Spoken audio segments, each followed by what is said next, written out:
Apakah bisa dimulai, Mas? Oke. Ya, silakan bisa dimulai, Saudara Elwi, Brother Elwi. Baik.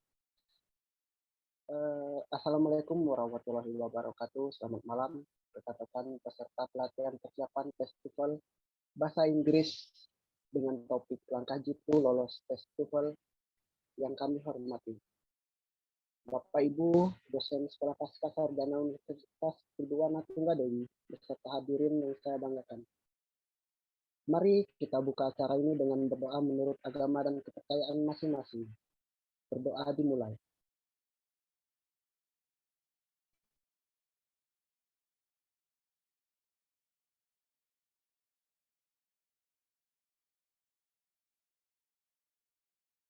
Berdoa selesai. Baiklah, saya akan membacakan susunan acara kita pada malam hari ini. Acara yang pertama adalah pembukaan, kedua sambutan dari Ketua Himpunan Mahasiswa Pasca Sarjana Unipri. Acara yang ketiga penyampaian materi oleh Bapak Fajar Riantika, SPDMA dari Universitas Lampung. Keempat, diskusi dan tanya jawab. Dan yang terakhir adalah foto bersama dan penutup. Baiklah, mari kita simak sambutan dari Ketua Himpunan Mahasiswa Pasca Sarjana Unipri kepada Mas Dito Aditya.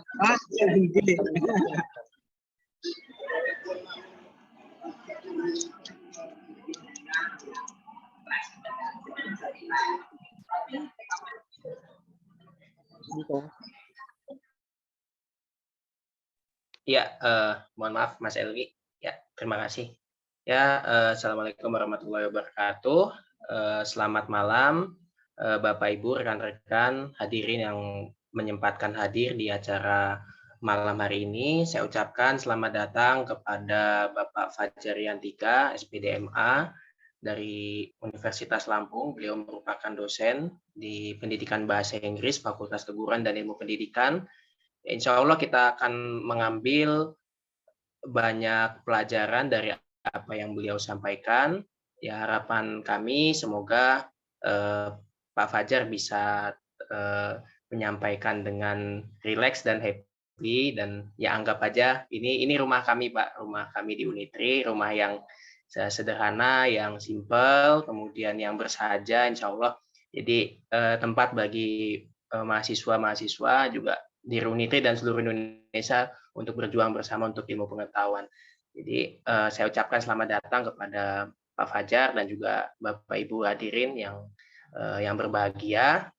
Selamat mengikuti acara ini dan semoga bisa mengambil manfaat, dan harapan kita bisa lolos dari Test of English for Foreign Language, bahasa Inggris yang mungkin selalu menjadi momok bagi beberapa mahasiswa untuk syarat kelulusan. Harapan saya nanti Pak Fajar juga bisa memberikan sedikit langkah jitu bagaimana teman-teman bisa lolos tes TOEFL. Mungkin itu aja rekan-rekan. Terima kasih. Wabillahi taufiq wal hidayah. Wassalamualaikum warahmatullahi wabarakatuh. Waalaikumsalam. Terima kasih kepada Mas Dito Aditya. Acara selanjutnya yaitu penyampaian materi oleh Bapak Fajar Riantika, SPDMA. Beliau merupakan dosen pendidikan bahasa Inggris di Universitas Lampung. Beliau menempuh pendidikan di S1 Pendidikan Bahasa Inggris Universitas Bandar Lampung pada tahun 2011 sampai 2015. Lalu melanjutkan studi di The English and Foreign Language University, Hyderabad, India.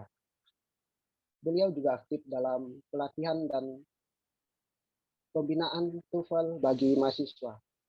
Baiklah, kepada Bapak Fajar Riantika, waktu dan tempat kami persilahkan. Baik, terima kasih pembawa acara Mas Elwi dan juga Pak Dito atas kesempatannya. Assalamualaikum warahmatullahi wabarakatuh. Selamat malam teman-teman semua. Di sini saya mungkin sharing saja ya. Jadi sifatnya bukan mau menggurui atau misalnya mendahului teman-teman sekalian, tapi mungkin sharing saja karena dalam hal ini kebetulan mungkin saya sudah pernah menghadapi berbagai macam jenis tes bahasa Inggris dan salah satunya adalah TOEFL karena tes-tes berbahasa Inggris atau English Proficiency Test itu jenisnya ada beberapa macam dan salah satunya yang akan kita bahas malam ini adalah TOEFL atau Test of English as a Foreign Language seperti yang tadi sudah disebutkan oleh Pak Dito dan fokusnya adalah yang jenis TOEFL-nya yaitu paper-based test karena ada dua, ada yang internet-based dan paper-based. Jadi malam ini kita ngobrol-ngobrol dan sharing sedikit saja dan mungkin dari rekan-rekan di sini sudah ada yang familiar dengan TOEFL, ada yang sudah pernah tes, ada yang sudah pernah mungkin sudah pernah ikut kelas pembimbingan dan sebagainya. Jadi mungkin untuk malam ini kita coba sedikit mereview gitu ya, mereview sedikit apa itu TOEFL, lalu nanti kita akan ada sedikit diskusi. Boleh bertanya, boleh juga bantu menjawab jika ada yang sudah lebih berpengalaman atau sudah pernah menjalani tesnya. Nanti mungkin ada yang sudah tahu langkah-langkahnya, itu bisa saling sharing juga. Tapi nanti dari saya juga akan ada beberapa masukan dan juga tips untuk melaksanakan atau menjalani tes TOEFL. Siapa yang belum pernah sama sekali melaksanakan tes atau belum familiar sama sekali dengan tes TOEFL? Apakah ada di sini yang sama sekali belum pernah? Boleh raise hand aja, nggak perlu ngomong, nggak apa-apa, cukup raise hand aja. Jadi nanti saya tahu kira-kira siapa-siapa yang belum pernah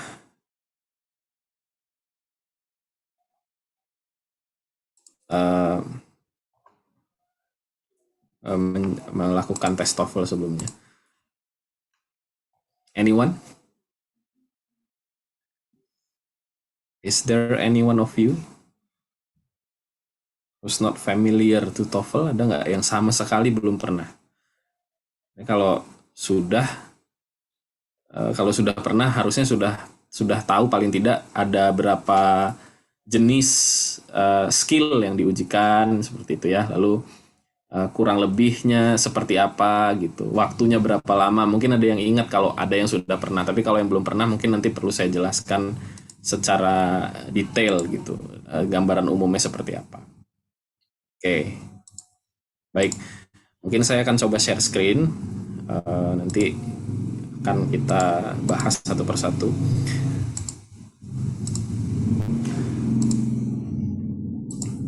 Oke, apakah terlihat di layar?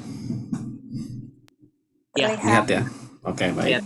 Kita akan mulai. Jadi ini judulnya Introduction to TOEFL, tapi sebenarnya kalau ada hal-hal yang sudah diketahui oleh teman-teman ya harap maklum karena ini sifatnya umum. Tapi nanti akan ada pembahasan secara spesifik di setiap skill. Saya juga akan coba memberikan contoh berupa beberapa soal jenis soalnya ya. Jadi mungkin kalau untuk mengerjakan waktunya agak mepet. Jadi nanti akan saya berikan contoh soal saja. Contoh soal nanti di luar slide ini nanti akan saya share materi yang lain tentang contoh-contoh soal. Ini hanya gambaran umum tentang TOEFL ya. Introduction to TOEFL. Jadi tadi sudah disebutkan oleh Pak Dito. Jadi kepanjangan dari TOEFL itu, TOEFL stands for Test of English as a Foreign Language, which means it is English test that is intended to test or to assess gitu ya, untuk menguji keterampilan berbahasa Inggris orang asing dan untuk keperluan seperti misalnya mereka butuh bepergian atau misalnya tinggal di negara yang berbahasa Inggris seperti itu. Apakah untuk keperluan pekerjaan, pendidikan ataupun yang lainnya seperti mungkin menetap secara permanen ataupun sementara seperti itu. Jadi salah satunya menggunakan TOEFL walaupun tidak selalu menggunakan TOEFL. Jadi ada IELTS, ada TOEFL yang internet based yang menggunakan komputer dan juga jenis soalnya jauh berbeda dengan yang paper based juga ada. Tapi kita fokusnya malam ini ke yang paper based saja dulu. Oke, kita lanjutkan ke slide pertama. What is TOEFL? Tadi sudah saya berikan gambaran umumnya, jadi kepanjangannya adalah Test of English as a Foreign Language, and dia dilaksanakan dalam rangka menguji kemampuan bahasa Inggris. Namun ini sifatnya masih sangat umum ya, jadi bukan menguji secara khusus misalnya apakah keterampilan bicaranya atau keterampilan menulisnya, enggak. Kalau di TOEFL paper based itu kemampuan umum dan cenderung pasif sebenarnya. Jadi bukan kemampuan aktif yang diuji, tapi kemampuan pasif. Jadi pemahaman, keterampilan dalam merespon kalimat ataupun merespon terhadap bahan bacaan, tapi bukan secara aktif berbentuk spoken production ataupun written production. Karena nggak ada tes bicara, nggak ada tes menulis kalau di TOEFL paper base gitu ya. Lalu terdiri dari 140 soal secara keseluruhan, dan dia di dalamnya terdapat 3 bagian. Bagian pertama adalah listening comprehension, bagian kedua itu structure and written expressions, dan bagian ketiga adalah reading comprehensions. Oke, jadi terlihat ya di sini tadi yang saya sebutkan, nggak ada speaking dan nggak ada writing. There is no speaking and writing test, nggak ada. Jadi dia hanya listening, structure, dan juga reading. Kira-kira seperti itu. Oke, nanti kita akan masuk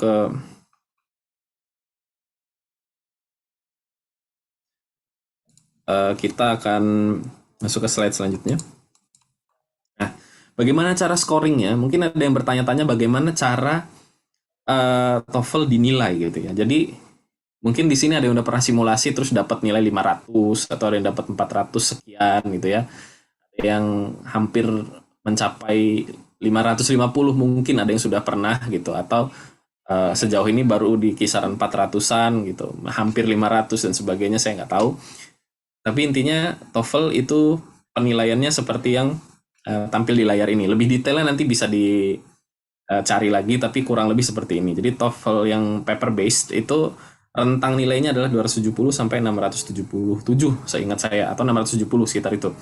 Nah, penilaiannya dihitung dengan nilai di section pertama ditambah nilai di section kedua ditambah nilai di section ketiga dibagi 3 lalu dikali 100. Jadi nilai masing-masing section itu rentangnya sekitar 67 atau 68. Seingat saya komposisinya nilai maksimal listening itu 68, nilai maksimal structure itu 68, nilai maksimal reading itu 67. Seingat saya begitu. Jadi nilai totalnya kalau benar semua itu 677. Kalau benar semua, ya itu perfect score-nya segitu kurang lebih. Oke, ini diinfokan supaya kita punya gambaran. Oh, berarti saya harus benar sekian untuk dapat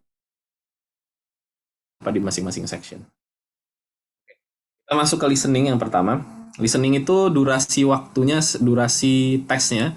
For listening it is around 30 minutes, sekitar 30 menit ya.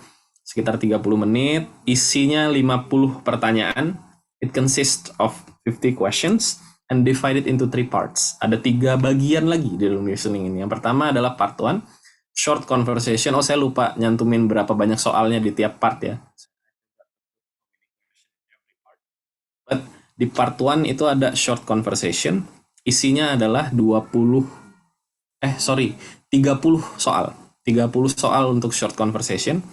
Part 2 itu longer conversation. Longer conversation ini sekitar 8 sampai 10 soal. 8 sampai 12 soal, maaf. Dan yang terakhir itu mini talk itu sekitar 8 sampai 10 soal. Gitu. Jadi dan yang terakhir itu monolog. Yang enak dari TOEFL adalah dibandingkan IELTS gitu ya, dibandingkan internet based TOEFL, yang enak dari paper based TOEFL itu semua pertanyaannya multiple choice. Ini kayaknya soal favorit semua orang ya. Jadi pilihan ganda, semuanya pilihan ganda. Tidak ada yang mengharuskan kita harus nulis sekian kata di setiap soal, nggak. Jadi semuanya pilihan ganda. Tapi tantangannya ada di part 2 dan part 3 untuk listening. Jadi part 2 itu longer conversation, part 3 mini talk tadi. Karena satu materi audio yang mungkin durasinya satu audio itu sekitar 1 menit sampai 2 menit gitu ya, itu bisa digunakan untuk 3 sampai 4 soal. Dan dia tidak akan diulang. Jadi semua listening test itu nggak ada yang diulang. Jadi 3 sampai 4 pertanyaan, dan itu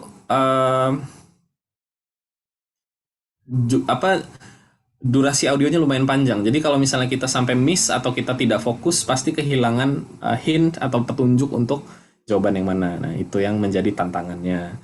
Dan tantangan lainnya yang lupa saya tulis di sini, nanti saya tambahkan, di dalam listening itu kita tidak boleh membuat catatan. Nggak boleh nyatet kita. Ya, kita tidak boleh mencatat. Beda sama IELTS. Kalau di IELTS, listeningnya boleh nyatet. Kenapa? Karena jenis jawabannya bukan multiple choice. Jenis jawabannya isian. Jadi sangat wajar jika diizinkan mencatat. Kalau IELTS juga nggak boleh nyatet, nanti orang-orang pada stres yang ngerjainnya. Jadi kalau TOEFL memang tidak diperkenankan mencatat karena jenis pertanyaannya multiple choice. Seperti itu. Oke, lanjut ke yang berikutnya.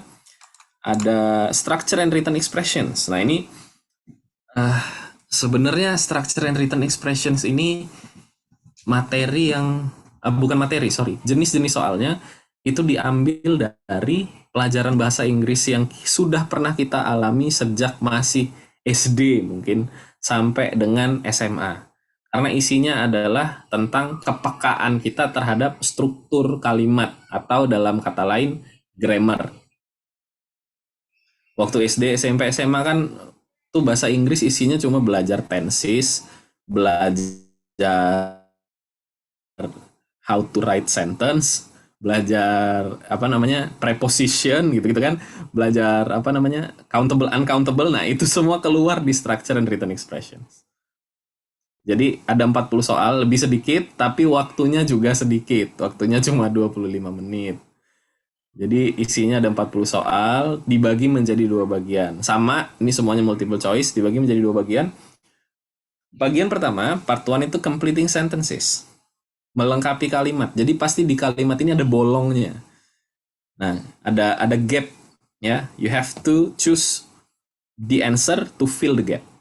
Jadi memilih multiple choice, pilih jawaban yang paling tepat untuk melengkapi kekosongan kalimat ini. Itu 25 soal pertama. Iya benar, 25 soal pertama. 25 soal pertama. Seingat saya, 25 atau 15 ya? Oh, 15 guys, maaf. 15 soal pertama. 15 soal pertama itu melengkapi kalimat. Ya. Dan yang hilang itu bisa subjeknya, bisa verbnya, bisa objeknya, bisa preposition, bisa modal, will, may, would, might, dan seterusnya. Dan juga komponen-komponen grammatical yang lain. Ya. Dia komponen grammar yang lain di dalam kalimat itu. Dan yang perlu dipahami di sini, kita harus peka terhadap ini kalimat apa? Kalimat sederhana yang subjek dan verbnya cuma satu, atau kalimat compound, kalimat kalau di dalam bahasa Indonesia itu ada kalimat majemuk dan lain sebagainya gitu ya. Ini jenis kalimatnya apa? Boleh nggak dipasangin lebih dari satu subjek dan seterusnya. Itu nanti harus dipikirkan di situ. Itu 15 soal pertama. Soal yang ada di part 2, artinya sisanya 16 sampai 40 itu namanya error identification atau mengidentifikasi kesalahan dalam kalimat. Jadi logikanya semua soal dari nomor 16 sampai nomor 40 itu isinya adalah kalimat yang salah. Ya, ada 25 kalimat itu salah semua. Tugas kita adalah mencari mana bagian yang salahnya. Dan kesalahannya pasti cuma satu. Di dalam satu kalimat itu kesalahannya pasti cuma satu. Entah satu kata atau satu frasa. Nggak mungkin lebih dari itu. Nggak mungkin salahnya sampai ada. Misalnya pilihannya A, B, C, D gitu ya. Nggak mungkin A sama B salah. Itu nggak mungkin. Pasti cuma salah satu yang salah. Ya, pilihannya cuma satu. Gitu. Nah, di sini nih seperti yang saya tulis di poin yang di bawah part 2 ini, all of the questions are related to grammatical aspects in English. Jadi semua soalnya itu berkaitan dengan aspek grammar. Nah, All sentences in part 2 are wrong. Itu wrongnya saya all caps ya, saya caps lock ya. Wrong semua, pokoknya semua kalimat di bagian kedua itu salah. Tujuannya atau the objective is to highlight the error in each test item. Cari salahnya di mana? Misal, contoh nih, ini saya bisa nulis pakai whiteboard nggak di sini? Coba saya cek. Oh nggak bisa ya? Ya udah nggak apa-apa. Berarti saya ngomong aja, tolong disimak baik-baik. Misal ada kalimat begini. There is many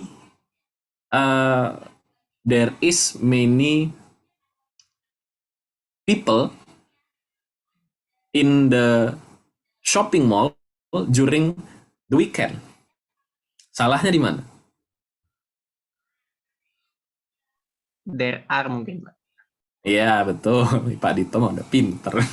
Saya pengennya yang lain yang jawab tapi ya there are ya. Harusnya are. Nah itu is-nya pasti di garis bawah tuh.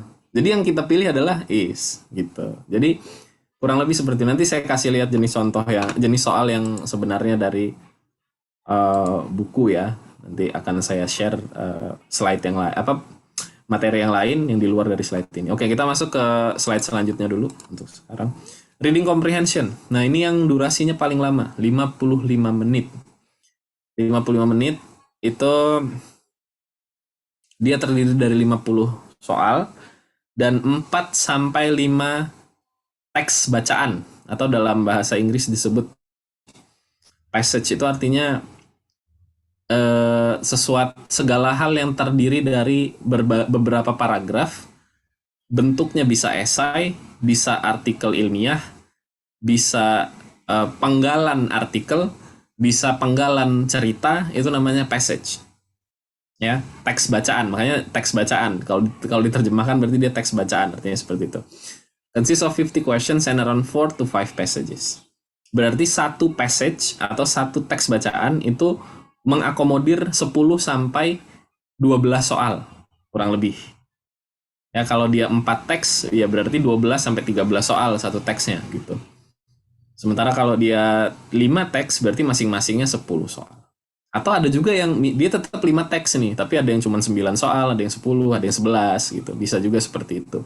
It depends. And then each passage will come with different topics from multiple field of sciences. Contoh, sejarah, history, biology, medical, automobil, dan sebagainya. Bisa tentang apa aja jenis teksnya. Oke, jadi teks di dalam TOEFL itu berasal dari berbagai macam disiplin ilmu, intinya begitu. Dan ini akan menjadi tantangan tersendiri bagi kita, dan ini akan membuka pemikiran dan wawasan kita bahwa ketika kita mau mempelajari sesuatu, itu kita tidak boleh membatasi diri kita untuk hanya membaca satu bidang ilmu tertentu saja. Ini dibuktikan ketika ngerjain tes seperti ini. Ini mungkin suatu saat kalau bahasa Indonesia ada tesnya kayak TOEFL gitu ya. Misalnya suatu saat BIPA itu ada tesnya kayak gini, mungkin sama. Jadi nanti akan ada artikel berbagai macam dan itu bagian dari tes bahasa juga. So, silakan dipersiapkan gitu, lebih banyak membaca, jangan pilih-pilih topik lagi. Oh, saya nggak senang sejarah, jadi saya bacanya biologi aja misalnya. Nggak bisa kayak gitu. Misalnya saya guru bahasa Inggris, saya belajar fisika gitu. Kenapa? Karena kadang-kadang muncul teks-teks seperti itu di tes-tes bahasa Inggris, muncul di buku teks di sekolah gitu kan, bahas tentang hal-hal yang berbau sains dan sebagainya. So, kurang lebih seperti itu. Berikutnya adalah jenis pertanyaan yang sering muncul di reading. Ini khusus reading ya. Yang pertama adalah main idea question. Mungkin teman-teman familiar dengan ini ya. What is the topic of the passage? What is the main idea of the passage? Yang kira-kira seperti itu bunyinya. What is the best title for the passage? Apa judul yang paling baik untuk teks di atas dan seterusnya. Itu main idea question. Selanjutnya identifying meaning atau menentukan makna. Ini luas ya. Jenisnya. Jadi bukan hanya makna yang berarti definisi, tapi bisa juga sinonimnya. Gitu. Sinonimnya apa gitu dan sebagainya. Lalu yang berikutnya stated detail question atau pertanyaan yang jawabannya memang ada di dalam teksnya. Jadi scanning, dia scanning dan skimming ya pasti ya. Kalau reading itu pasti begitu. Oke, itu tadi 3 skill. Mungkin setelah ini akan saya tampilkan beberapa contoh soal, tapi sebelumnya saya mempersilakan jika ada yang ingin bertanya atau ada yang ingin menanggapi, silakan nanti sambil saya siapin materi selanjutnya. Silakan.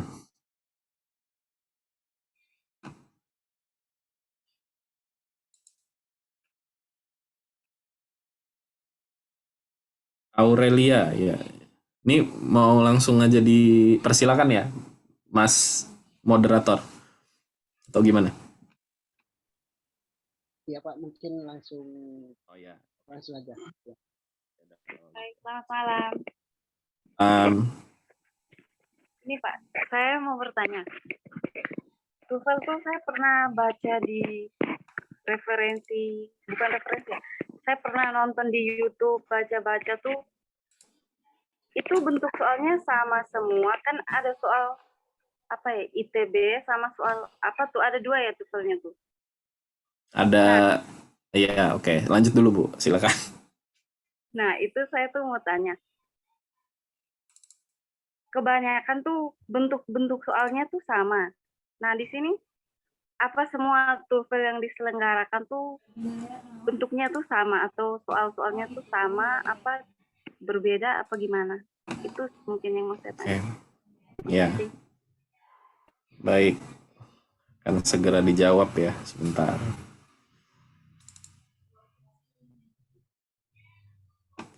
Right.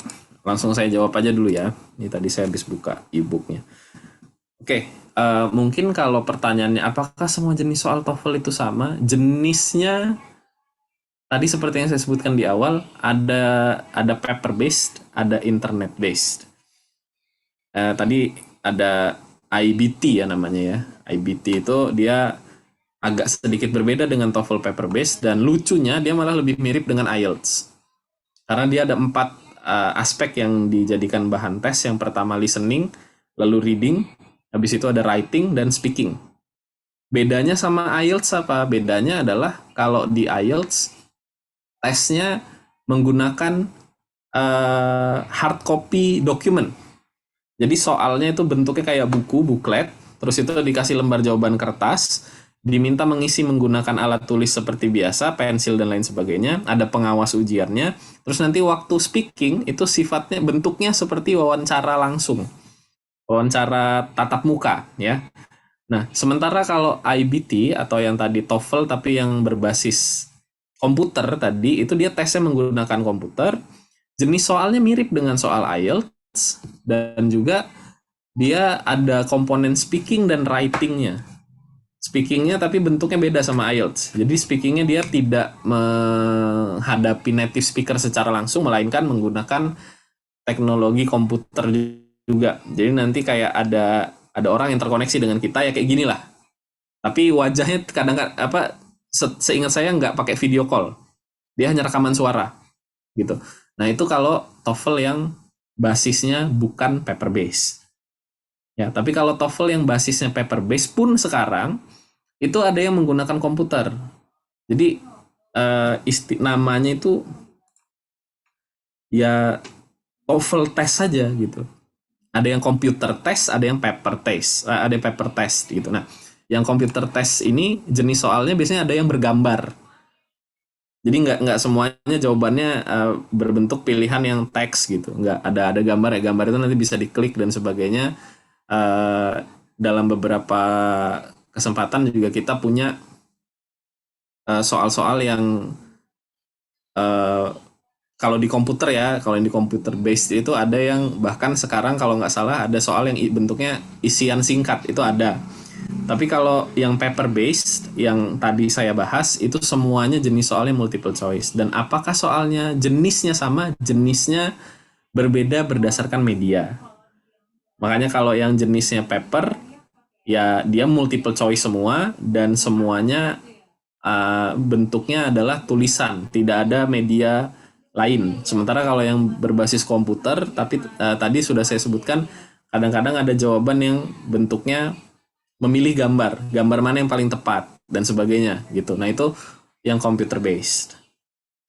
Nah kalau yang tadi TOEFL IBT TOEFL IBT itu juga yang tadi saya bilang mirip dengan IELTS itu, nah itu beda lagi jenis soalnya.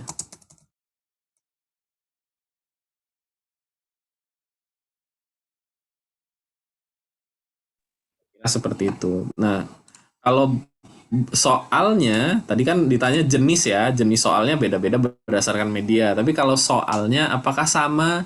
Apakah soalnya itu-itu aja? Tentu saja tidak. Kalau yang soalnya itu-itu aja, mungkin gini, kalau misalnya kita misal ngambil kelas persiapan TOEFL, gitu ya, kita ngambil kelas persiapan TOEFL sampai misalnya 3 kali gitu. Karena pernah sekali ngambil persiapan, terus itu pakai buku A misalnya gitu. Habis itu belum puas dengan hasilnya. Kita targetnya 550 tapi dapetnya masih 520-an misalnya gitu. Terus ngambil lagi preparation lagi. Ternyata orang ini pakai buku yang sama. Jadi pretestnya sama kayak yang pernah kita kerjain dan sebagainya. Bisa jadi karena dia menggunakan buku yang sama. Bukan karena bukan karena soalnya itu aja. Jadi kalau misalnya karena gini, yang pernah saya alami, karena saya waktu itu pernah ngawas tes TOEFL juga. Jangankan udah ganti bulan, masih di bulan yang sama, tapi di minggu yang berbeda, bisa aja soal itu berubah. Jadi misalnya minggu ini ada tes TOEFL di Unila gitu ya, di Lampung gitu. Di Lampung kan ada 3 kalau nggak salah penyelenggara, Unila, ITERA, sama satu lagi Central Education. Misalnya di 3 tempat ini, tapi diselenggarakan di minggu yang berbeda. Minggu ini di Unila ada tes TOEFL. Nah, 2 minggu lagi itu ada di, belum ganti bulan nih ceritanya ya, misalnya di bulan Februari gitu, awal Februari di Unila, pertengahan Februari di ITERA, itu jenis soalnya udah beda, bukan jenisnya, sorry, soalnya udah beda, udah nggak sama, udah pakai soal yang berbeda lagi gitu, karena dia mencegah kebocoran soal yang mungkin saja terjadi. Bisa aja kan ada orang yang merasa saya nggak pede dengan hasil yang kemarin, saya tes lagi gitu. Kalau soalnya sama gimana gitu kan. Jadi kalau jenis soal tes itu tidak mungkin berulang gitu. Nggak mungkin berulang dia. Tapi mungkin kalau misalnya kita pernah kursus di tempat A, terus kursus lagi di tempat B dalam rentang waktu beberapa bulan kemudian, ya kalau mereka pakai buku yang sama, pasti soalnya sama. Gitu. Kalau soal tesnya nggak mungkin sama. Pasti berubah-berubah. Yang nggak berubah cuma komponen yang saya sampaikan tadi. Gitu. Jadi mau kemanapun TOEFL paper base pasti isinya listening, structure, reading pasti. Kalau yang computer based jenisnya ada tambahan tadi saya bilang ada gambar dan lain-lain. Seperti itu ya. Mudah-mudahan cukup jelas. Kalau belum jelas silakan tanya lagi, nggak apa-apa. Nanti saya jelaskan lagi. Terima kasih. Gimana untuk saudara penanya, apakah atau Mas? Udah cukup jelas, Kak. Ya, ada Ana Fauziah sekarang ya. Silakan Mbak Ana. Ya, terima kasih. Assalamualaikum warahmatullahi wabarakatuh. Nama saya Ana Fauziah. Yang ingin saya tanyakan ini Pak, terkait untuk yang tes untuk yang listeningnya ya. Kan ini tadi judulnya langkah jitu menghadapi tes TOEFL ya. Masuk ke sana. Iya. Kebetulan kami dalam waktu dekat itu ada persiapan mau tes TOEFL Pak, tapi entah kapan ya masih persiapan. Nah, yang ini saya tanyakan untuk listeningnya, kan kadang di listening itu saya pernah pengalaman itu Pak, terkendala di kurang jernih suaranya, kurang jernih audionya. Jadi kita itu masih harus konsentrasi, mikir ini maksudnya dialognya ini apa, kemudian kita juga masih harus mendengarkan audio yang kurang clear gitu ya. Nah nanti itu dong Pak, dikasih tipsnya Pak Iya, untuk menghadapi betul. soal listening ya Pak, terutama untuk yang long conversation ya, longer Oke, conversation itu ya. Iya, itu aja siap. pertanyaan saya. Terima kasih. Assalamualaikum warahmatullahi wabarakatuh. Waalaikumsalam warahmatullahi wabarakatuh. Ya, ini kita akan masuk ke sana karena udah ditanya, jadi saya langsung masuk aja gitu. Jadi memang fokus saya hari ini adalah membahas bagian, karena yang paling menakutkan tuh biasanya listening sama structure ya, listening sama structure. Nggak tahu kalau di sana, tapi di sini listening dan structure. Kalau Atau kalau yang struktur kan kita masih bisa baca ya Pak ya, bisa ngulang-ulang betul, lagi. Nah ya, kalau listening ini Pak udah nggak bisa ngulangin apa itu ya, tadi. ya makanya Ya. berarti hari ini kita coba fokus ke listening dulu, baru Ya. nanti kalau ada waktu tersisa kita ke structure. Ini saya mesti tanya ke panitia ini sampai jam berapa ini? Takutnya kelewat. Pak, tapi kalau emang mau nggak ngerepotin sampai tengah 10 jam 9.45 nggak apa-apa. Oh, boleh. Ya udah, oke. Berarti kurang lebih sampai 9.45 ya. Baik. Aman. Berarti kita bahas listening dulu. Jadi, oh ya, yang tadi saya perlu tekankan lagi, ini mumpung diingetin.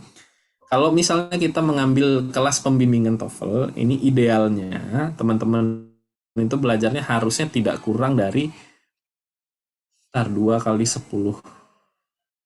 20 jam. Itu minimal banget. 20 jam. 20 jam itu bisa dibagi jadi 10 pertemuan, bisa dibagi jadi 5 pertemuan, terserah enaknya gimana. Tapi minimal 20 jam. Supaya maksimal. Kenapa? Karena di dalam TOEFL paper base ya khususnya, karena kita bahas paper base malam ini, itu di bagian listening, karena tadi nanya listening, di bagian listening itu ada tidak kurang dari 27 skills yang harus bahas. Walaupun nanti tentatif sih, artinya ada yang nggak butuh lebih dari 15 menit untuk pembahasannya gitu dan sebagainya. Lalu untuk structure itu ada sekitar 60-an. Untuk reading itu ada 13 sampai 15, saya agak lupa. Pokoknya kurang lebih segitu, 13 sampai 15 skills. Jadi targetnya itu sehari kita coba bukan menguasai bahasanya, mungkin memahami 5 skills yang di dalamnya terdapat tips and tricks yang dibutuhkan tadi. Oke, makanya kita akan coba masuk ke yang pertama dulu di sini. Akan saya share screen lagi, mudah-mudahan. Ini saya pakai buku yang sebenarnya semua orang punya sih harusnya. Untuk orang yang belajar TOEFL harusnya punya, dan ini cukup dipahami saja. Punya nggak buku ini? Pasti punya. Pasti ada yang punya. Walaupun mungkin ada yang nggak punya, tapi pasti ada yang punya buku ini.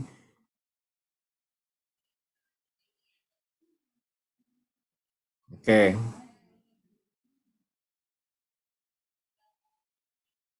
Oke, gimana caranya supaya tidak kejar-kejaran dengan waktu? Ya, ini akan saya jelaskan di sini.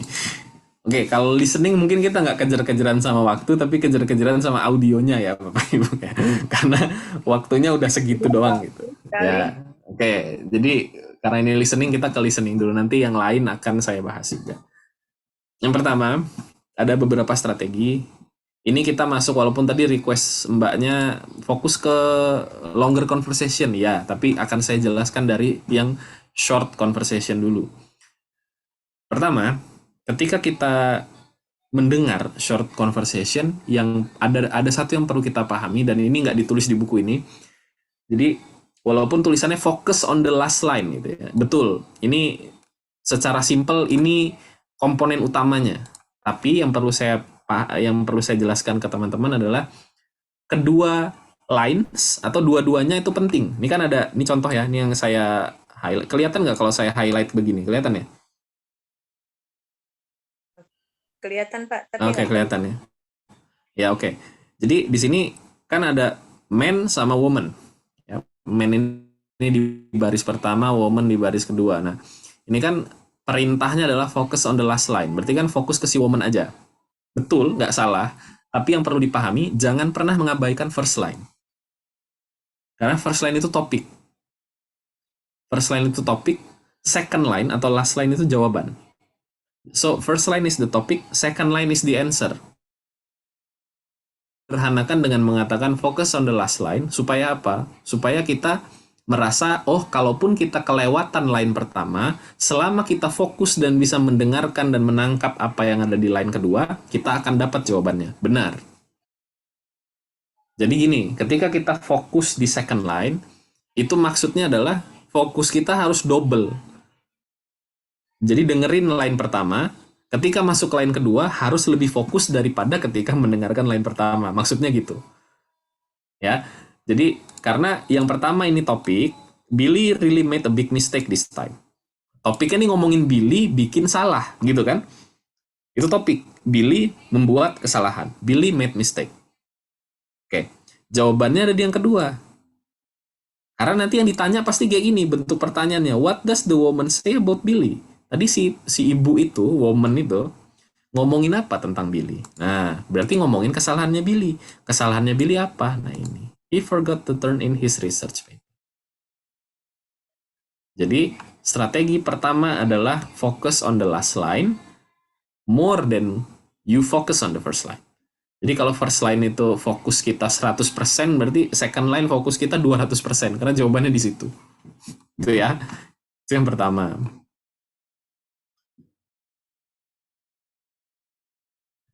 Ini perlu dibaca nih bagian yang ini, teman-teman mungkin bisa baca sendiri. Ya, kenapa kita harus fokus on the last line? The short dialogues involve conversation between two people, each followed by a question. It is important to understand the answer to this type of question is most often, but not always. Ya, sering kali, sangat sering itu jawaban ada di akhir, tapi tidak selalu. Makanya kita nggak boleh mengabaikan line pertama. Saya bilang tadi, bisa jadi topik itulah yang ditanyakan. Ternyata gitu. Bisa jadi, walaupun jarang sekali terjadi. Lebih sering line kedua yang menjadi jawaban itu ada di line kedua. Oke. Jawabannya apa di sini? Jawabannya he didn't remember to submit his assignment. He forgot to turn in. Forgot, didn't remember. Turn in, submit. Nah, yang kedua adalah sinonim. Yang kita dengar dengan apa yang ada di pilihan jawaban itu biasanya tidak ditulis dengan bahasa yang sama persis, tapi sinonimnya. Itu tips kedua. Nanti akan masuk, lihat nih di poin kedua kalau nggak salah sih sinonim. Nah, benar kan?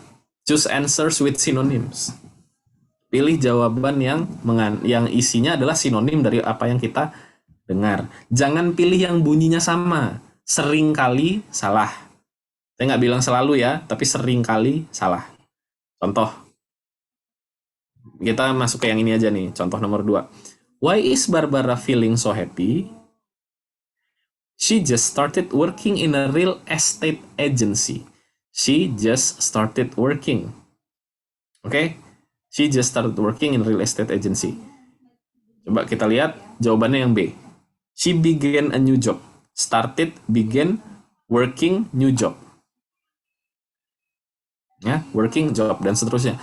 Coba lihat yang lain. Ini yang bunyinya mirip-mirip, bahkan yang kata-katanya sama persis, ternyata salah. Yang A coba, she always like her work in real estate. Salah dong. Ini kalau begini berarti konteksnya dia udah lama kerja di real estate dan dia senang. Padahal nggak ngomongin itu, dia si cowok ngomongnya si Barbara baru mulai kerja di real estate. Yang berikutnya yang C, she just bought some real estate. Ini juga salah. Oke, she bought a real estate agency. Ini juga salah. Yang benar yang B. She began a new job. Jadi tadi strategi pertama adalah fokus ke dua line, tapi ketika masuk line 2 fokusnya ditingkatkan. Skill yang kedua atau tips yang kedua, pilihlah jawaban yang merupakan sinonim dari apa yang kita dengar. Jangan pilih yang bunyinya sama.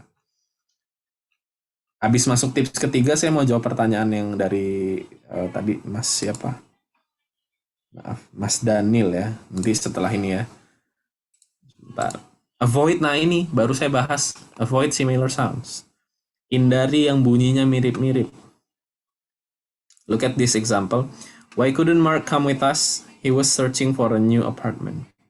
What does the woman say about Mark? Nah, jawabannya yang he was looking for a place to live. Nah, ini masuk skill 2 dan skill 3. Skill 2 tadi sinonim searching, looking for. Jadi sinonimnya searching adalah looking for. Terus apartemen itu place to live, tempat tinggal. Lihat yang bunyinya mirip, departemen, salah. Appointment, salah. Search, church, kan? Yang bunyinya mirip-mirip malahan salah. Jadi hindari yang bunyinya mirip. Nah tadi kan masalahnya Mbak Ana tadi kadang-kadang audionya yang nggak jelas, itu kendala teknis yang memang kadang-kadang di luar kuasa kita. Kita udah mempersiapkan diri dengan sangat baik, skill kita sudah sangat luar biasa misalnya ya, tiba-tiba audionya kualitasnya jelek misalnya gitu. Atau kayak di salah satu lokasi di Jakarta, kalau nggak salah saya pernah diceritain sama salah satu rekan dosen di sini, dia tes TOEFL, itu tempat tesnya sebelahan persis sama rel kereta api, dan mereka nggak disediain headphone, jadi pakai speaker ruangan.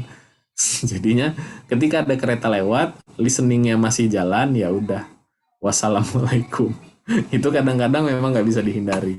Tipsnya gimana? Tipsnya memang akhirnya kita pakai akhirnya ya gitu. Kalau misalnya terjadi kendala teknis seperti itu, berguna nih skill-skill yang tadi saya sebutkan. Skill 2, skill 1, skill 2 dan skill 3 itu berguna. Kenapa? Karena biasanya akhirnya ketika kita nggak bisa mendengarkan apa-apa, kita akan memilih jawaban yang sama sekali nggak ada kemiripan bunyi. Look at this choice. Lihat pilihan B. Bandingin dengan yang lain. Yang lain ada kata-kata yang bunyinya ada nya belakangnya. Sama search-nya. Department, appointment, research, church. Berarti yang nggak ada itu semua yang B. Akhirnya kalau kita blank, nggak ngedengerin apa-apa, pilihlah B. Itu tipsnya. Ini saya being realistik ya. Saya memang karena saya menyadari itu tidak bisa deny, itu nggak bisa dibilang oh enggak itu mah cuma di tempat itu doang, enggak, bahkan di Unila sekalipun saya akui kadang-kadang audionya bermasalah. Dan akhirnya yang bisa kita lakukan adalah pasrah. Jadi pasrah tapi sambil tahu strateginya gimana ya. Ini salah satu strateginya begini. Ketika kita ngedengernya sepotong-sepotong, pilihlah jawaban yang tidak memiliki kesamaan bunyi. Ini satu tipsnya. Ini salah satunya. Nanti kita masuk ke yang lain juga. Gitu. Mudah-mudahan menjawab ya, Mbak Ana. Tapi kurang lebih nanti akan saya lanjutin lagi yang lain. Gimana, ada masukan lagi? Silakan. Ya Pak, cukup dulu. Terima kasih atas tipnya. Siap. Nanti akan saya lanjutkan lagi ke skill yang lain. Tapi saya izin menjawab pertanyaannya Pak Daniel ya di sini karena pertanyaannya tentang time management. Ini karena kita tadi masuk ke listening, di dalam listening itu sebetulnya time managementnya lebih ke time management di pengerjaan setiap soal. Jangan terlalu lama memikirkan suatu jawaban. Kalau misalnya kira-kira kita nggak bisa jawab, misalnya wah ini kayaknya susah nih gitu, saya nggak nyambung gitu, atau saya skip, saya nggak dengar apa-apa, lewatin aja, lewatkan. Karena kalau misalnya kita masih mikirin soal yang sebelumnya padahal kita nggak bisa jawab dan audio sudah jalan untuk soal berikutnya, kita pasti kehilangan soal yang selanjutnya ini juga. Itu yang pertama. Tapi kalau misalnya memang masih mau jawab dan masih sempat, ya silakan aja diperjuangkan satu soal tadi. Itu untuk listening ya. Nah, bagaimana dengan soal-soal yang lain? Kalau structure, tipsnya adalah fokus ke pertama tadi udah saya jelaskan di awal ketika menyampaikan jenis-jenis soal di structure. Yang pertama, ketika kita masuk ke bagian melengkapi kalimat, fokus ke bagian mana yang hilang dan pahami. Kalau misalnya kita ngelihatnya oh ini yang hilang kayaknya kata benda nih misalnya gitu. Nah, kata benda itu kan pasti posisinya kalau nggak subjek, objek. Nggak mungkin dia mengisi tempatnya kata kerja. Nggak mungkin dia masuknya ke verb. Nah, berarti ketika dia tidak punya kata benda, di bagian yang hilang ini, carilah pilihan yang mengandung kata benda saja. Memang akhirnya kita butuh pemahaman terkait kebahasaan. Memang betul, nggak bisa dipungkiri itu.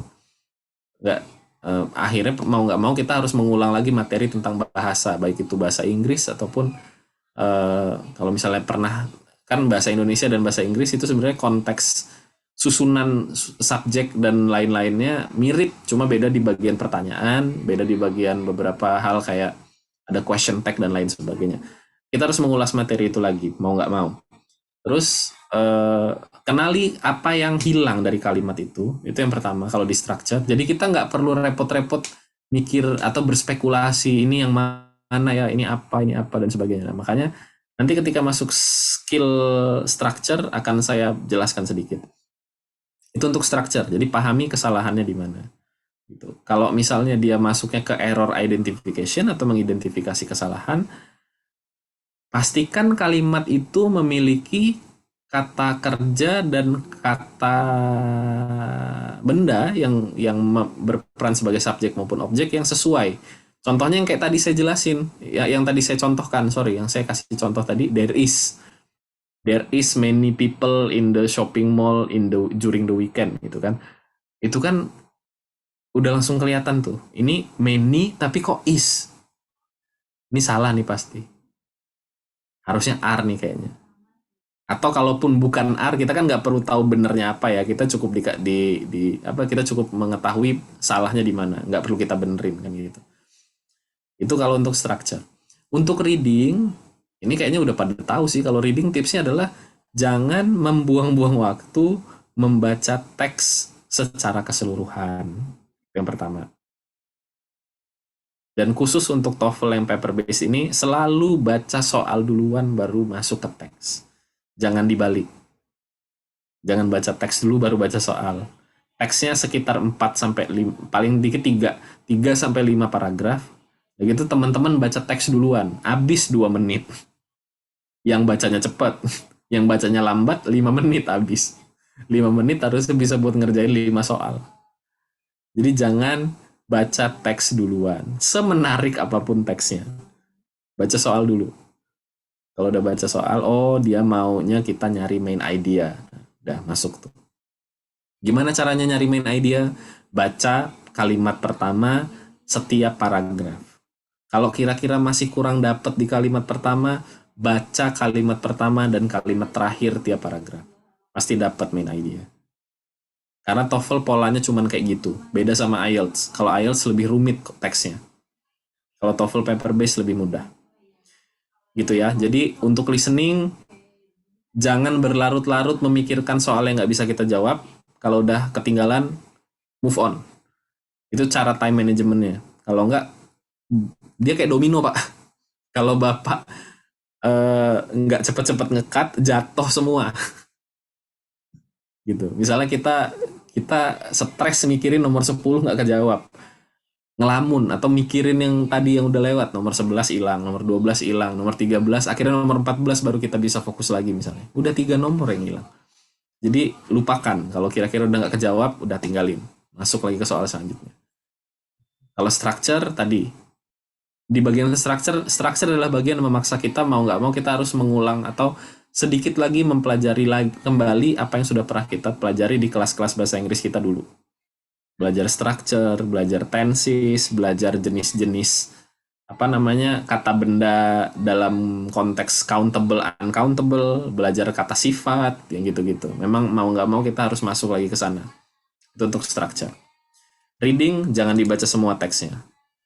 Cukup baca yang perlu dibaca saja. Misalnya dia minta main idea, kalimat pertama di setiap paragraf. Kalau dia mintanya, apa sinonimnya ini? Nah, cari kata-kata itu, baca kalimat yang mengandung kata-kata itu, nah, pahami isinya apa, cari sinonimnya di pilihan jawaban. Jangan dibaca semuanya. Kalau kita baca semuanya di reading, habis waktu kita. Oke. Right, ini tadi saya udah kasih 3 contoh strategi untuk listening, akan saya lanjutkan sedikit lagi. Nah, nih, ini jenis pertanyaan selanjutnya di dalam listening yang sering muncul di awal-awal, ya, yaitu who, what, dan where. Who itu merujuk kepada siapa yang lagi ngomong, maksudnya gitu. Itu tadi siapa yang ngomong, misalnya seperti itu. Karena kan nggak ada keterangan atau nggak ada intro ya. Kalau di listening TOEFL tuh nggak ada intro. Misalnya, you are going to listen to a policeman talking to a woman whom her car was stolen, misalnya gitu. Yang mobilnya barusan dicuri, misalnya gitu. Nggak ada keterangan begitu. Tiba-tiba ada dialog aja, gitu kan. Nah, di situ kita harus memahami konteks. Nah, ini lebih kompleks dan lebih tricky daripada strategi yang sebelumnya. Kenapa? Karena kita harus memahami konteks. Sama agak mirip karena dia jawabannya seringkali ada di baris kedua juga. Tapi kita harus lebih cermat. Ini kalau ngomongnya begini berarti dia siapa? Ini contoh. Ini ada contoh soal di sini. Teman-teman pasti bisa ngelihat juga di layar. Ya, di dalam recording, on the recording you will hear this. Woman bilang, "Can you tell me what assignments I missed when I was absent from your class?" Ya kan, ini kata woman-nya ya. Terus itu man-nya bilang, "You missed one homework assignment and a quiz." Kamu kelewatan satu tugas atau PR di sini ya, homework assignment and a quiz, dan satu quiz. Ya kan, who is the man? Narator nanya, siapa si cowok, siapa si man? Oke. Nggak mungkin jawabannya police officer ya, udah pasti B salah. Ini udah dijawab, ini C jawabannya. Tapi sekarang saya mau tanya, ada nggak kemungkinan teman-teman kalau ini bukan contoh soal, ini soal beneran misalnya, terus itu muncul di audio teman-teman ketika lagi tes TOEFL atau lagi simulasi, mungkin nggak ada yang jawab D? Coba, ada nggak yang ngebayangin, oh ini kalau jadi soal kayaknya saya bakalan ketipu nih, saya jawab D nih, mungkin nggak? Mungkin. Kenapa? Karena kan tugas biasanya kan nanya teman. Nanya teman, oke. Nah, ini yang tadi saya bilang di awal. Buku ini nggak ngejelasin pentingnya mendengarkan kalimat pertama. Nih, padahal di kalimat pertama jelas-jelas your class. Ya kan? Ada petunjuk kan di baris pertama. Jadi nggak boleh ngabaikan baris pertama. Tapi di baris kedua kita harus lebih fokus, betul. Your class. Udah jelas, nggak mungkin dong temennya. Kan kelas Anda katanya. Berarti guru. Gitu. Pasti guru. Atau yang sejenisnya. Kalau pilihannya lecturer ya lecturer, dosen. Tapi karena di sini adanya teacher ya teacher. Nggak mungkin police officer, nggak mungkin newspaper editor. Orang ketipunya biasanya sama D. Kalau dia nggak fokus, dia jawab D. Gitu. Dan barusan teman-teman mengakui, kalau ini dites, mungkin saya jawab D. Gitu. Nah, itu. Karena itu tadi.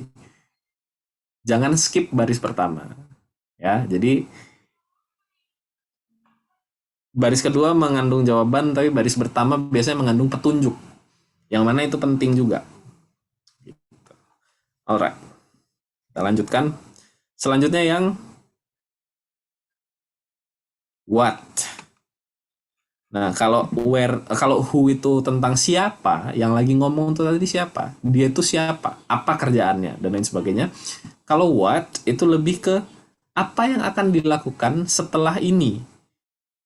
Gitu. Jadi what itu begitu. Jadi bukan what apa yang benda apa, bukan. Apa kegiatan selanjutnya. Mungkin pernah dengar gitu ya. Jadi kayak, ini contohnya begini nih. Ada woman bilang, "Are you going to read those books here in the library?"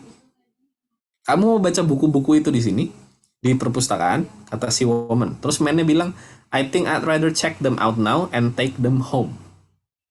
Kayaknya saya mau bawa pulang aja deh. Gitu ya. Kayaknya saya mau bawa pulang aja. Saya check out aja. Check out ya. Jadi bahasa check out itu bukan baru semenjak ada Shopee atau Tokopedia ya guys. Jadi check out itu maksudnya kita mau memutuskan membawa barang itu pergi dengan cara yang sesuai dengan prosedur check out. Makanya kalau di dalam online marketplace, di Shopee, di Tokopedia, check out itu kaitannya dengan setelahnya melakukan pembayaran, setelahnya melakukan konfirmasi. Nah, kalau di perpustakaan, check out itu artinya lapor ini buku yang mau saya pinjam. Makanya ketika ada narator bilang what will the man probably do next, jawabannya yang Go to the circulation desk. Balik lagi, soal ini membuktikan pentingnya mendengarkan baris pertama. Nih, the library. Coba kalau nggak dengerin line pertama, what will happen to you? Confused. Apa yang mau dibawa pulang, yang di check out terus dibawa ke rumahnya, katanya gitu kan. Tadi dia ngomongin apa sih gitu. Nah, coba kalau dengerin baik-baik dari awal, read those books here in the library. Pertanyaannya ini, mau baca di sini kah? Enggak, mau saya bawa pulang. Jadi jawabannya yang go to the circulation desk. Familiar sama circulation desk semua ya di sini? Belum. Masa belum? Wah, jarang ke perpustakaan berarti. Oke. Betul. Ya. Jadi kalau di perpus itu kan ada meja sirkulasi namanya. Jadi kalau kita mau pinjam atau mau mengembalikan buku, biasanya kita ke sana. Biasanya kenapa namanya meja sirkulasi? Itu karena itu gerbang masuknya, keluar masuknya buku di situ. Kalau kita mau minjam, nanti dilihat ID card-nya mana, nanti dicek sama petugasnya. Oh, kamu belum ulangin buku yang itu ya gitu. Ada ketentu, biasanya ada perpustakaan yang menentukan kalau misalnya ada sekian eksemplar buku yang dipinjam dan belum dikembalikan, belum boleh minjem lagi gitu, harus balikin dulu dan seterusnya. Ada yang seperti itu, ada yang enggak. Itu namanya circulation desk ya. Oke.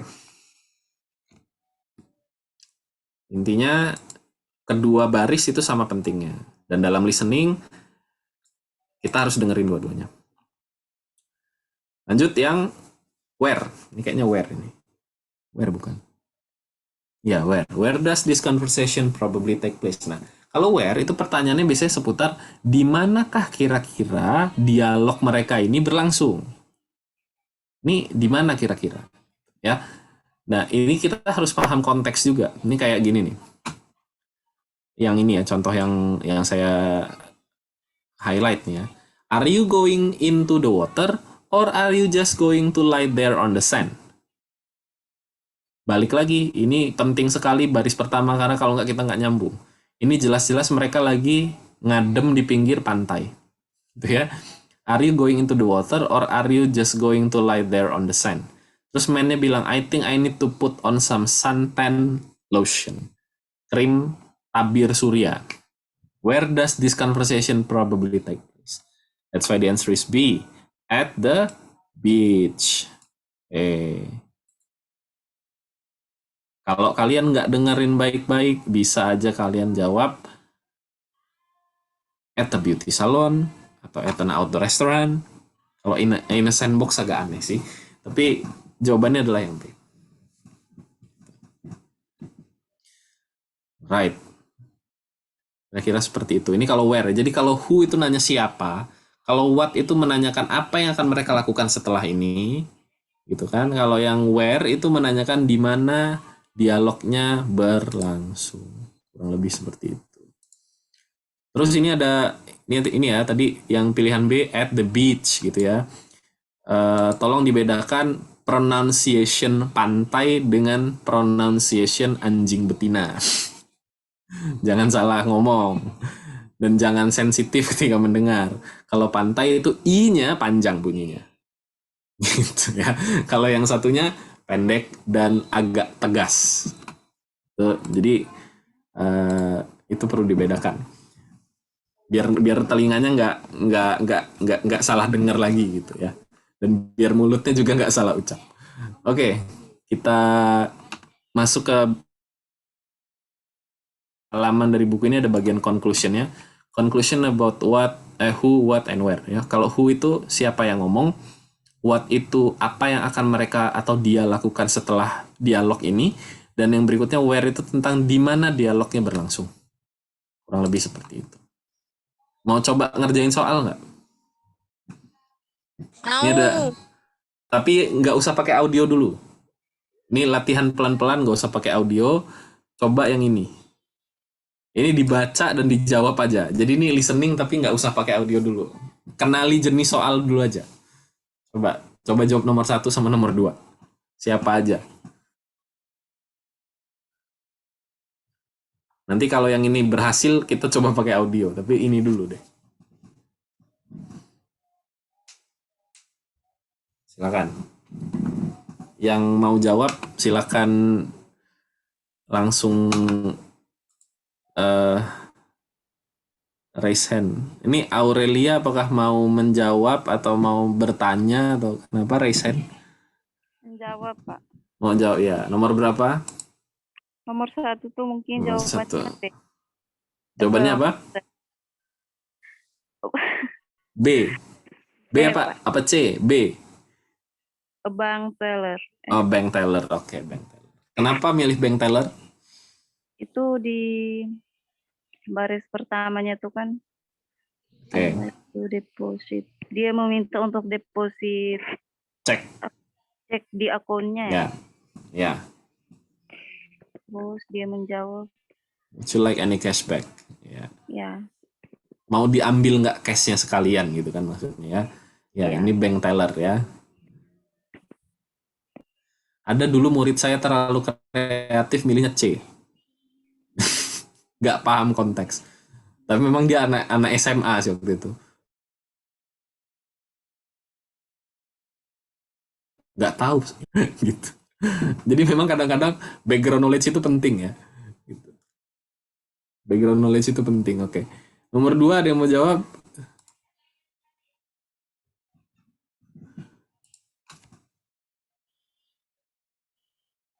Have you deposited your paycheck yet? Oke. Pertanyaannya what will ya? What will the man probably do next? Apa yang akan dilakukan oleh si masnya, the man? Apa kira-kira? Silakan. Siapa yang mau jawab?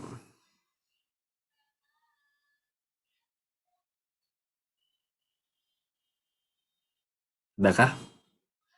Wih, yang nomor 2 nggak ada yang berani ternyata.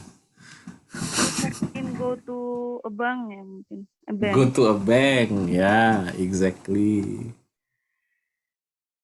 Kenapa? Karena dia bilang tadi apa? Udah dideposit belum paychecknya gitu kan kata woman ya. Terus itu pemainnya bilang no, but that's next on my list of errands.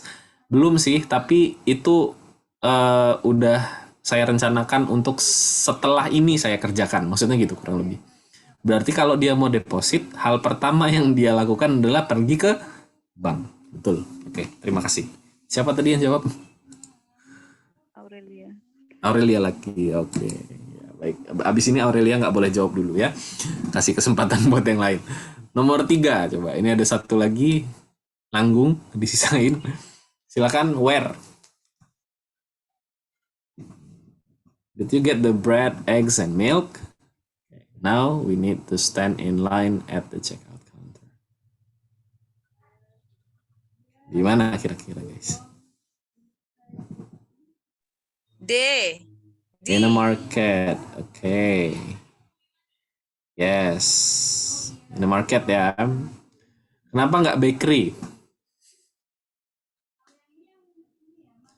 Kalau bakery itu khusus toko kue. Iya, kalau Counternya. ada eggs ya, makanya dia nggak bakery ya. Ada telur ya, oke. Kalau misalnya cuma bread and milk bisa jadi bakery. Lebih tepat bakery. Kalau cuma bread and milk lebih tepat bakery. Tapi kalau ada eggs di sini, saya belum pernah dengar ada bakery yang jualan telur. Kecuali ada sih pernah sih dulu sekali, tapi itu nggak umum. Ora umum itu ya guys ya kalau kata orang sana ya. Jadi ada bakery yang jualan telur itu tapi cuma satu-satunya saya pernah ketemu dulu dan nggak di Indonesia juga itu. Jadi mungkin lebih tepat market, betul jawabannya yang D. Oke. Kita lanjutkan. Nah, ini yang ada audionya. Mau coba didengarkan kah? Kita coba beberapa soal ya. Kita coba beberapa soal ya. Bentar, saya cari dulu audionya. Di mana waktu itu saya nyimpan audionya? Bentar.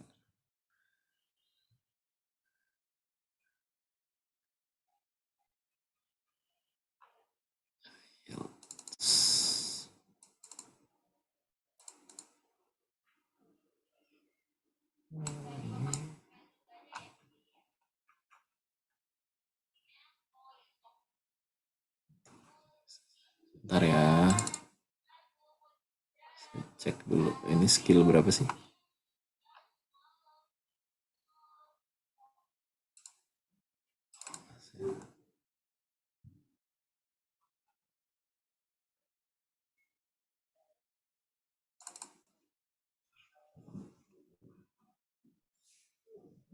Oke,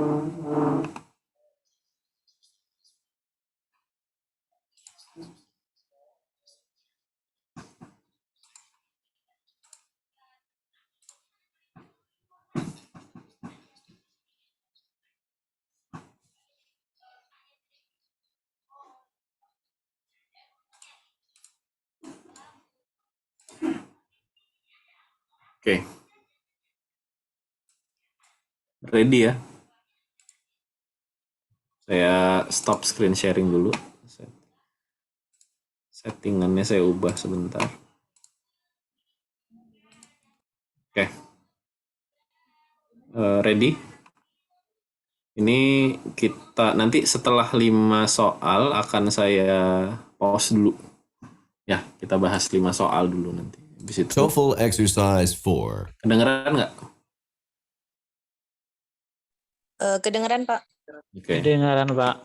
Ya, ini saya pause ya. Oke, kita ulang lagi. Fokus. In this exercise, listen carefully to the short conversation and question in the recording, and then choose the best answer to the question. You will have to draw conclusions about who, what, and where. Number 1. I didn't bring my laboratory manual today. You can share mine. Today we're conducting the experiment on photosynthesis, and we can work together. Where does this conversation probably take place?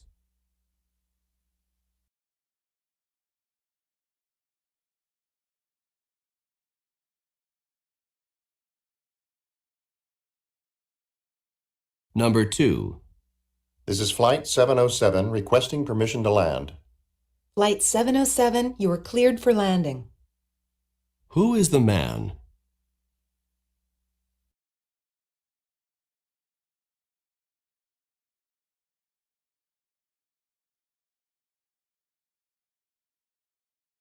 Number 3.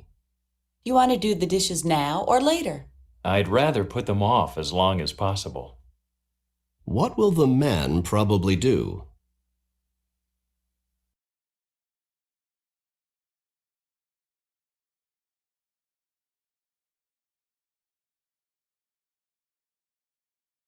Number 4.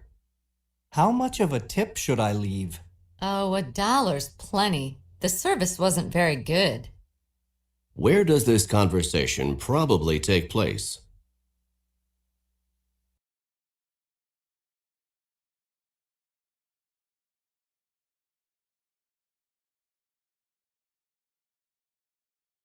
Number 5. Can I pick up my shoes on Tuesday? I need them for a party that night. They should be fixed by then. Who is the man? Oke. Sudah 5 soal ya. Kita coba cek jawabannya. Nomor 1, kira-kira yang mana?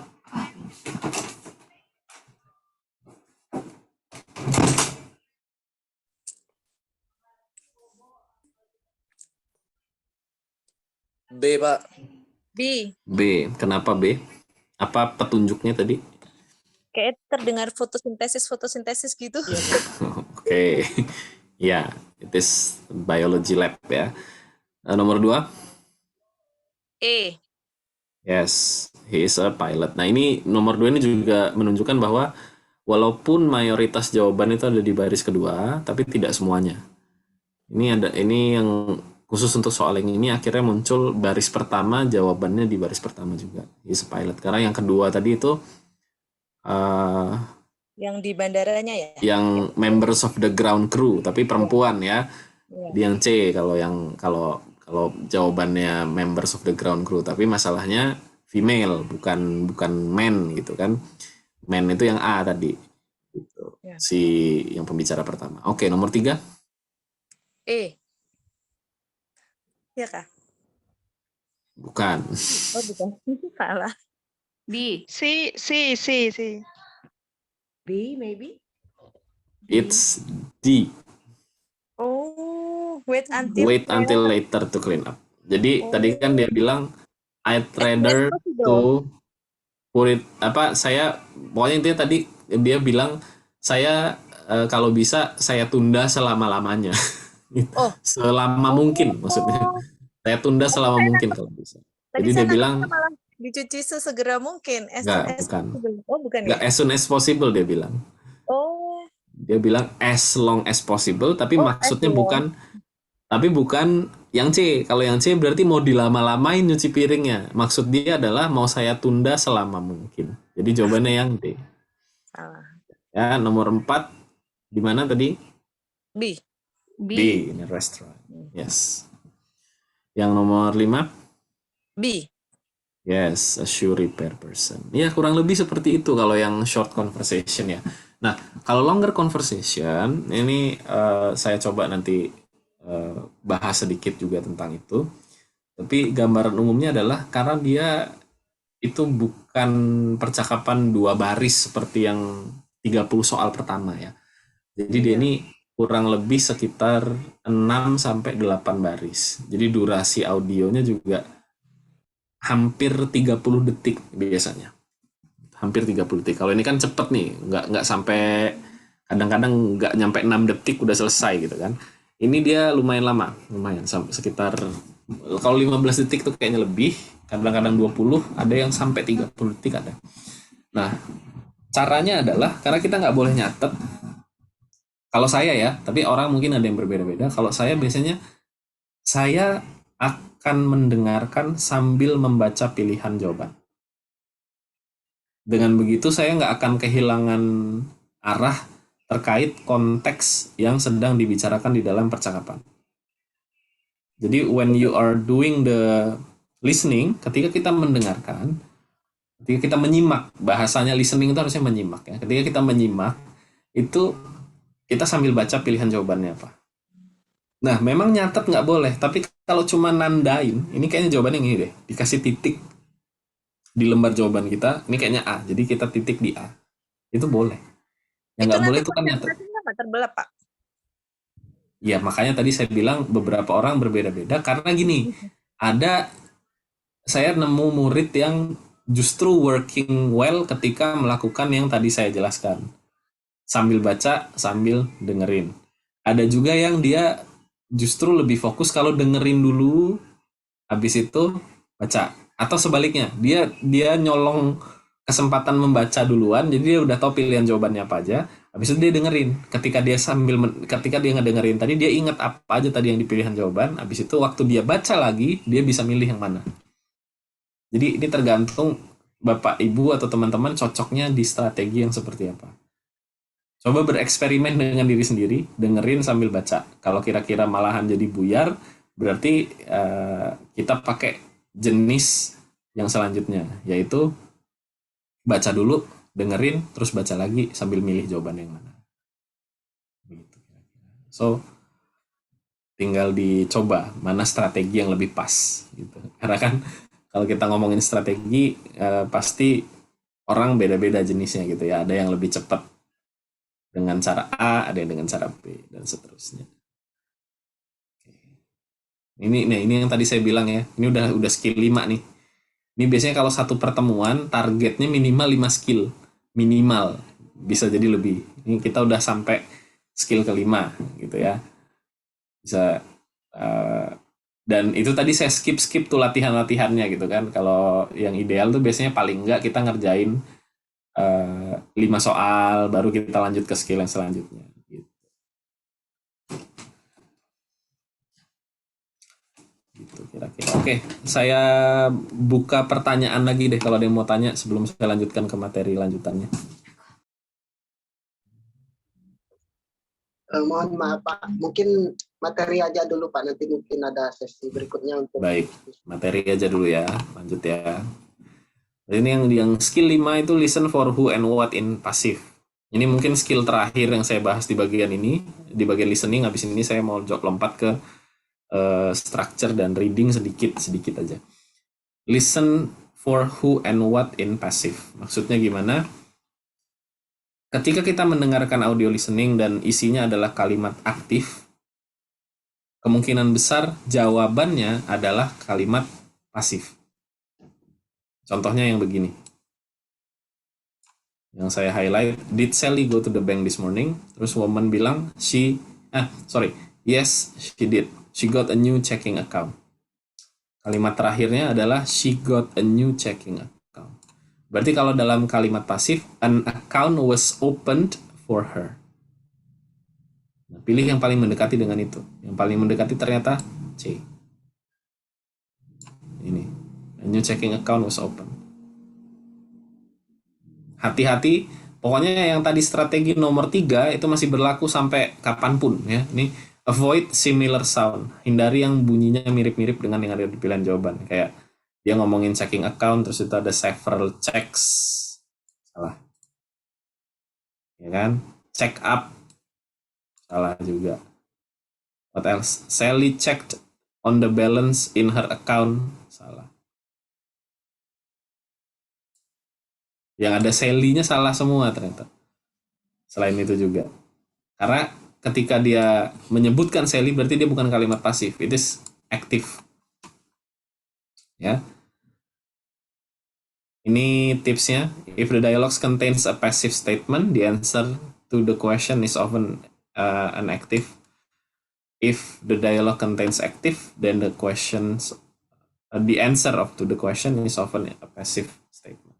Jadi kalau statementnya pasif, jawabannya aktif. Kalau statementnya aktif, jawabannya pasif. Judul buku. Oke, judul buku ya. Nanti kalau hanya e-book ini nanti saya share, nggak apa-apa. Di situ dipelajari sendiri ya. Oke. TOEFL exercise 5 bisa kita lewati. Jadi kurang lebih seperti itu. Kita coba masuk ke structure ya. Karena waktunya terbatas. Tadi kata Pak Dito 9.45. Oke, 9.45 itu tinggal 14 menit lagi kalau di jam saya. Berarti kita lompat aja langsung ke structure. Itu kan listening masih banyak. Listening itu sampai kurang lebih 27 skill. Nah, ini jenis soal yang TOEFL tapi